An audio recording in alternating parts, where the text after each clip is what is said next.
Well, tomorrow is World Heart Day. No, not the kind where you say sweetheart. No, that one is February 14th. That one is February 14th. But this one is World Heart Day, and this year's theme is Use Heart for Action. In commemoration of the celebration, Power Oil has brought in a dietitian to enlighten us about our heart and health. Please welcome Mrs. Awele Johnson, a dietitian specialized in adult care and pediatrics with years of experience in the field. Thanks for joining us today. Thank you so much. I'm happy to be here. Okay, so what is World Heart Day about? Why? What makes it significant? Okay, so World Heart Day is set aside to enlighten people on the importance of their heart health. So basically what we do on World Heart Day is to create awareness on the importance of taking care of your heart, and also teach people healthy choices they can make, and rather take steps to prevent heart diseases. So that's why we set a day aside for World Heart Day. Yeah. And what's this got to do with food? Is it not heart? It's a whole lot, because basically what we eat could either make us or mar us. You know, there's a saying that your food can either become your medicine or slowly become your poison. So basically what we eat affects us either positively or negatively. So what we do, like, we encourage people to eat adequately so that they can promote positive heart health. So how can you eat positively? Like, for example, you have a plate. There should be like the whole 6 classes of food in that plate. And then we recommend portion controls, because some people basically eat like, oh, I want to get full. It's not about the volume, but about the quality of the food. So in a healthy plate, there should be 50% fruits and vegetables. Like, this is a plate. 50% of that plate should be filled with fruits and vegetables. Then the remaining 50% should be filled with proteins and complex carbohydrates. By complex carbohydrates, I mean like your whole grains, legumes. Whole grains, I mean oats, rice, legumes, beans, and tubers, roots and tubers like yams and the rest of them. So we encourage people to reduce, if possible, avoid intake of highly processed foods, because these foods have adverse effects on the heart health, because they increase the bad cholesterol, which we call the LDL cholesterol.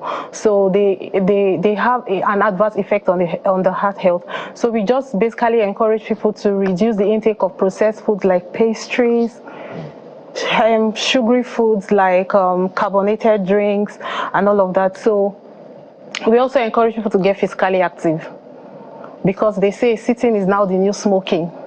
So you need to get physically active. A sedentary lifestyle can predispose a person to so many non-communicable diseases, which heart conditions are part of it. So, and then we also encourage people to read food labels. Because sometimes you just get something, it appeals to you and you just eat it. Sometimes even when people check for food labels, they just go straight to, oh, I want to check the expiry date. It is good, but then you have to check what you're taking into your body. Then you have to check things you look out for on your food labels. You look out for the amount of sugar on that particular food you're consuming. Well, you do know that sometimes the sugar now has other nicknames. Yeah, of course, yes, but most times on food labels, you see things like sugar. You definitely see sugar on your food label. You see things like trans fats. You take note of how many percent of trans fat you're taking in. You take note of the saturated fat. The contents, basically, you have to look at that. Pause. Okay. Trans fat. What does that mean? Is it good for you or is it bad for you? It's bad for you. So when you see a high percentage of trans fat, you avoid. You shouldn't even take up to 1% of trans fat.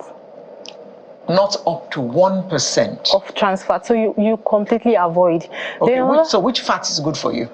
Okay. The kind of fat you should look at are omega-3 fats, and you get this from nuts like flaxseed.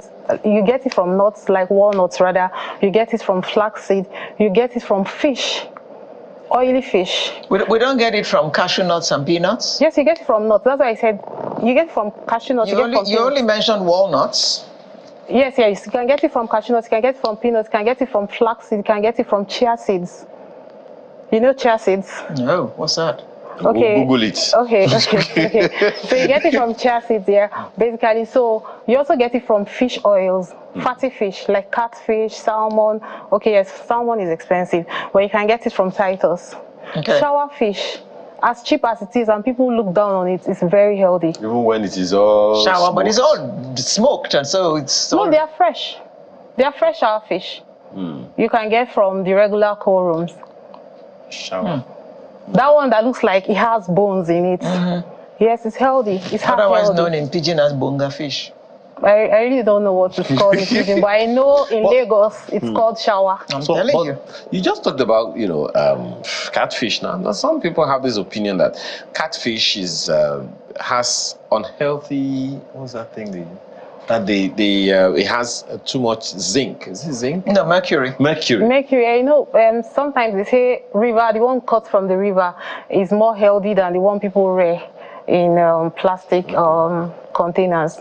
You understand? Yeah, but definitely you get good oils, omega-3s from catfish.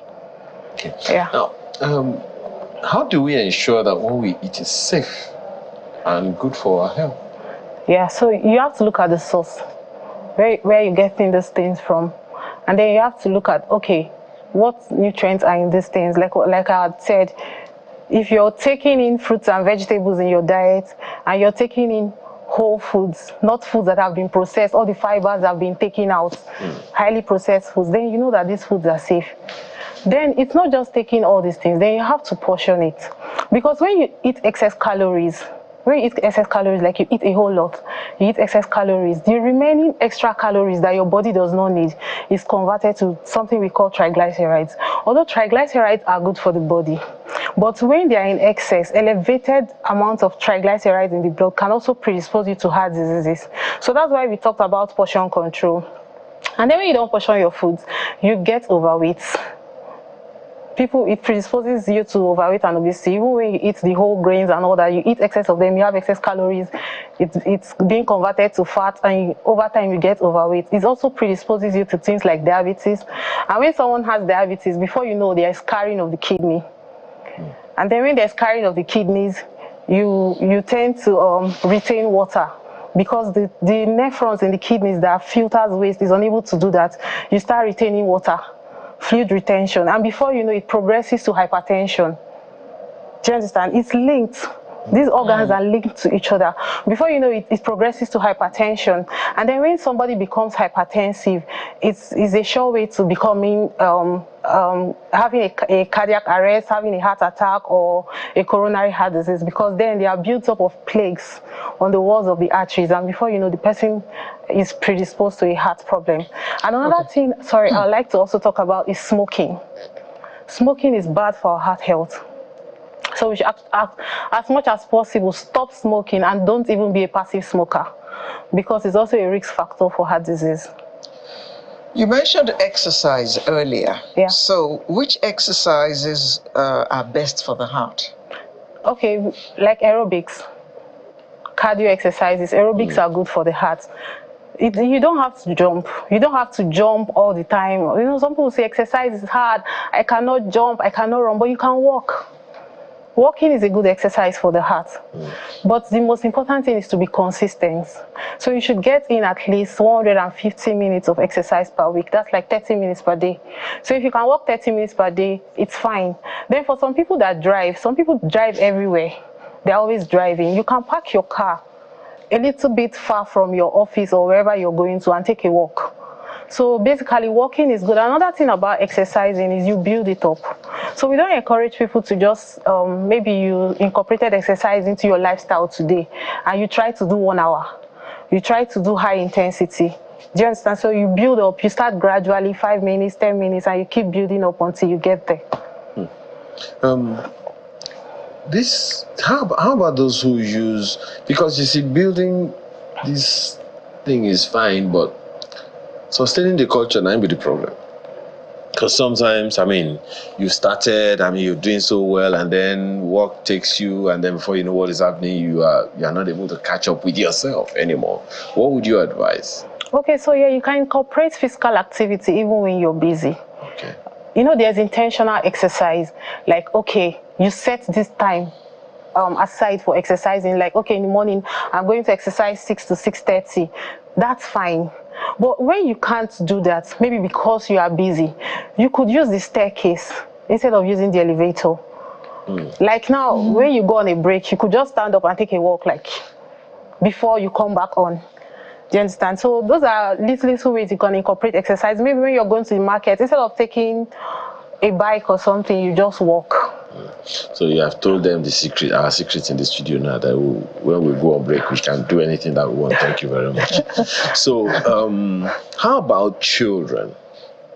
Okay, your children, you know, before now, like when we were growing up, we were allowed to play outside. We were allowed to run around. We were allowed to cook. But now, you see, these days children, like the other week I was talking about Gen Z children, these days children, they just sit down, their computer age. Like my daughter, she's 5. There's nothing she cannot do on my phone.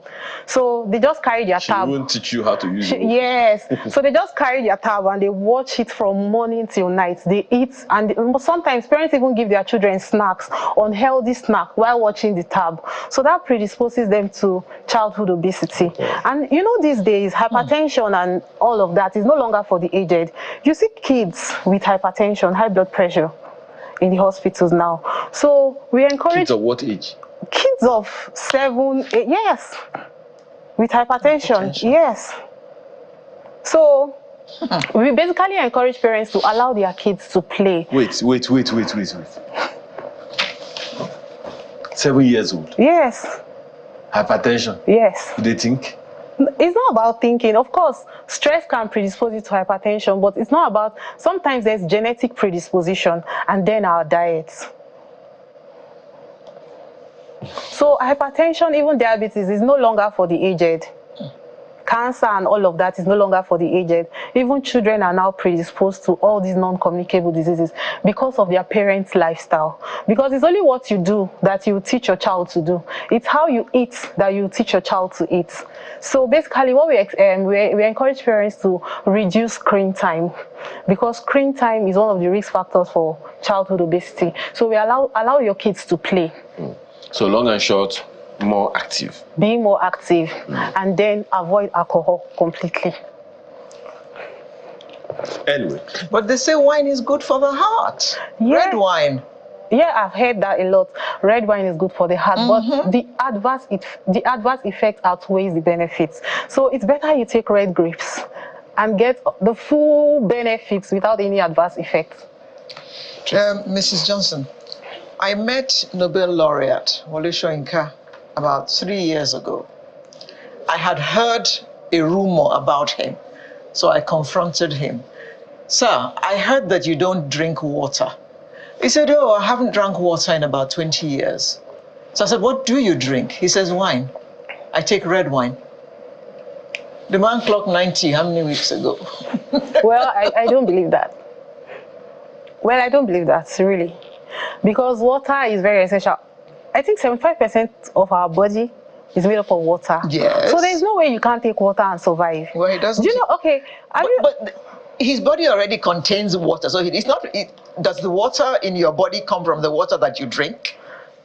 You need water for all metabolic processes, for digestion. There's water in wine.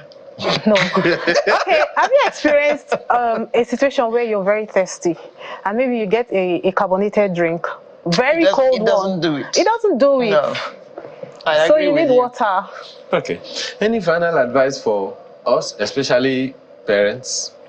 Okay, yes, there's something I missed out and I would like to talk about. So one of the things that can actually predispose us to heart diseases is using unbranded oils.